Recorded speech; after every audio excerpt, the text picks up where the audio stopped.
2 ಎಕರೆ 9 ಗುಂಟೆ ಒಂದು general property. ಇದು ಗುಂಡ್ಲುಪೇಟೆ ಮೈಸೂರು NH ರೋಡಿಂದ 5 ಕಿಲೋಮೀಟ್ರ್ ಆಗುತ್ತೆ. ಏನು ಉಳುಮೆ ಮಾಡೋದು ಈ ಲ್ಯಾಂಡು. ಹೌದು ಸರ್, ಇವರು 1 ಎಕರೆಗೆ 25 ಲಕ್ಷ ರೂಪಾಯಿ ಹೇಳ್ತಾರೆ.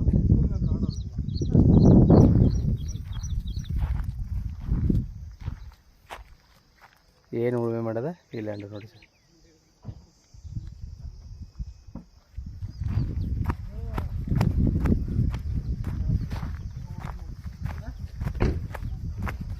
ಡಾಂಬರ್ ರೋಡಿಂದ 2 ಕಿಲೋಮೀಟ್ರು ಮಣ್ಣು ರೋಡು, ಮೆಟ್ಲಿಂಗ್ ರೋಡು, 40 ಅಡಿ ರೋಡು. ಇದು ಈ ರೋಡ್ಗೆ ಅಟ್ಯಾಚ್ ಆದಾಗಿ 2 ಎಕರೆ ಲ್ಯಾಂಡು. ದಾರಿ ನೋಡಿ ಸರ್. ಇದು ಒಂದು ಊರಿಂದ ಇನ್ನೊಂದು ಊರಿಗೆ ಕನೆಕ್ಟ್ ಆಗೋ ರೋಡು. 1 ಎಕರೆಗೆ 25 ಲಕ್ಷ ಇದ್ದಾರೆ. ಕೂತ್ಕೊಂಡ್ರೆ ನ್ಯಾಷನಲ್ ಹೈವೇ ಸಾಲವಾಗುತ್ತೆ. ಊಟಿ NH ರೋಡಿಂದ 5 ಕಿಲೋಮೀಟ್ರ್ ಆಗುತ್ತೆ ಲ್ಯಾಂಡ್ಗೆ. ಇದು Gundlupete registration, general property Lingayat ಇರೋದು ನೋಡಿ ಸರ್. ಬೇಕು ಅಂದರೆ ಕೆಳಗಡೆ ನಂಬರ್ ಕೊಡ್ತೀನಿ, ಕಾಲ್ ಮಾಡಿ. ಧನ್ಯವಾದಗಳು.